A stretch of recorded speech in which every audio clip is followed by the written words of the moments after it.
Nesta série de aulas, vamos resolver os problemas do capítulo 5 do livro Fundamentos de Física de Halliday-Resnick, 10ª edição.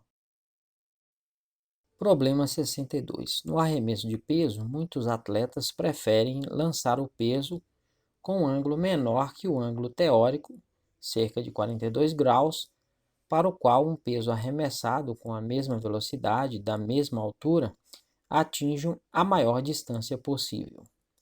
Uma razão tem a ver com a velocidade que o atleta pode imprimir ao peso durante a fase de aceleração.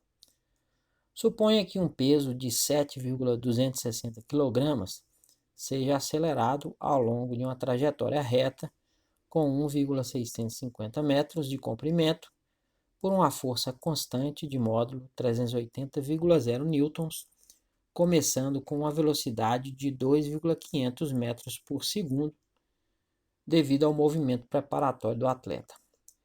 Qual é a velocidade do peso no final da fase de aceleração se o ângulo entre a trajetória e a horizontal for, letra A, 30,00 graus e letra B, 42,00 graus? Sugestão: trate o movimento como se fosse ao longo de uma rampa com um ângulo dado. Letra C. Qual será a redução percentual da velocidade de lançamento se o atleta aumentar o ângulo de 30,00 graus para 42,00 graus? Observando a trajetória da bola mostrada na figura, percebemos que é semelhante à trajetória em um plano inclinado sem atrito, cujo ângulo é igual ao ângulo de lançamento, e podemos resolver o problema como sugerido. O eixo X estará na direção ao longo do plano e o eixo Y na direção perpendicular ao plano.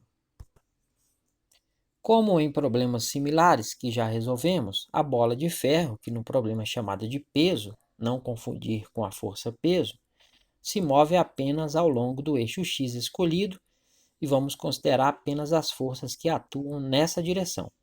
A massa da esfera metálica é m igual a 7,260 kg.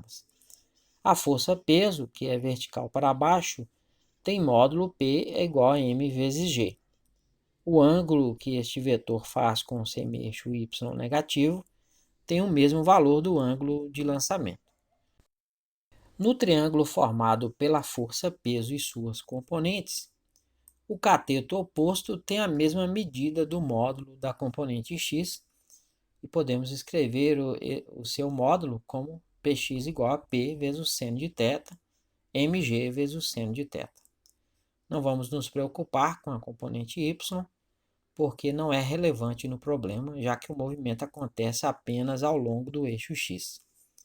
Nessa direção, também temos a força exercida pelo atleta. Aplicando a segunda lei de Newton na direção x, fica F, que é a força do atleta, no sentido positivo, menos Px, que é a componente do peso na direção x, no sentido negativo, tem que ser igual a massa m vezes a aceleração adquirida. Então, F menos mg seno de θ, que é o Px, vai ser igual a m vezes a. Resolvendo essa expressão para a aceleração, ela se torna. O a vai ser F menos mg seno de θ sobre m. Os valores das acelerações adquiridas pelas esferas nos ângulos citados são: para θ igual a 30,00 graus, o A vai ser 380,0, que é o F, menos 7,260, que é a massa, vezes 9,8, que é o G, vezes o seno de 30 graus. Então, dá 380,0. Fazendo essas multiplicações aí, dá menos 35,574 dividido por 7,260. Somando a expressão do numerador, dá 344,43 dividido por 7,260, que dá 47,442 metros por segundo ao quadrado. Para θ igual a 42,0 graus, o A vai ser 380,0, que é o F, menos 7,260, que é a massa, vezes 9,8, que é o G, vezes o seno agora de 42 graus, dividido por 7,260, que é a massa. Então, dá 380,0 efetuando as multiplicações da menos 47,607 dividido por 7,260, que dá 332,39 dividido por 7,260, que dá 45,783 metros por segundo ao quadrado. Como o problema diz que ela é acelerada ao longo de uma trajetória linear de 1,650 metros, podemos dizer que as posições x inicial e final da esfera são: o x0 vai ser 0 e o x vai ser 1,650 metros. A velocidade inicial é v0x igual a 2,500 metros por segundo e queremos saber qual o valor da velocidade final da bola ao ser lançada. Estes valores iniciais valem para as duas situações apresentadas. A diferença entre elas é a aceleração adquirida pela esfera metálica. Como a aceleração é constante, o movimento é uniformemente variado e podemos utilizar a lista de equações válidas para esse tipo de movimento. Utilizando a terceira equação da lista, vamos determinar o módulo da velocidade da esfera metálica no momento em que ela deixa a mão do atleta. Para θ igual a 30,00 graus, Vx ao quadrado vai ser igual a 2.500 ao quadrado, que é o V0x ao quadrado, mais 2 vezes 47,42, que é a aceleração para este ângulo, vezes 1,650, que é o x, menos 0, que é o x0. Então, Vx ao quadrado vai ser, elevando ao quadrado, dá 6,250, mais 2 vezes 47,442, vezes 1,650, dá 156,56, fazendo essa soma aí dá 162,81. Extraindo a raiz quadrada dos dois lados, o Vx vai ser a raiz quadrada de 162,81, que dá 12,760 metros por segundo.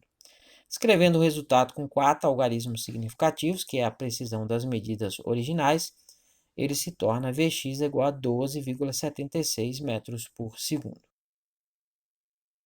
Para θ igual a 42,00 graus, o Vx ao quadrado vai ser 2,500 ao quadrado, que é o V0x ao quadrado, mais 2 vezes 45,783, que é a aceleração para este ângulo, vezes 1,650 menos 0, que é o x menos x0. Então, Vx ao quadrado vai ser 6,250, fazendo essas multiplicações ele dá mais 151,08, que dá 157,33. Extraindo a raiz quadrada, o Vx vai ser a raiz quadrada de 157,33, que dá 12,543 metros por segundo. Escrevendo o resultado com 4 algarismos significativos, ele se torna, o Vx vai ser 12,54 metros por segundo.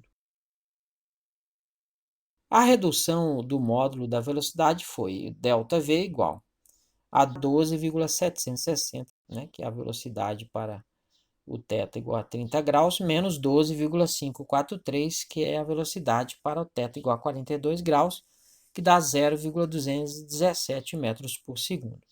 Considerando que a velocidade, quando o ângulo é de 30 graus, corresponde a 100%, e utilizando a regra de 3 simples, 12,760 corresponde a 100%. Então, 0,217 vai corresponder a quantos por cento? Fazendo a multiplicação cruzada, 12,760 vezes x, tem que ser igual a 0,217 vezes 100 dá 21,7. Então, o x vai ser 21,7 dividido por 12,760, que dá 1,701%.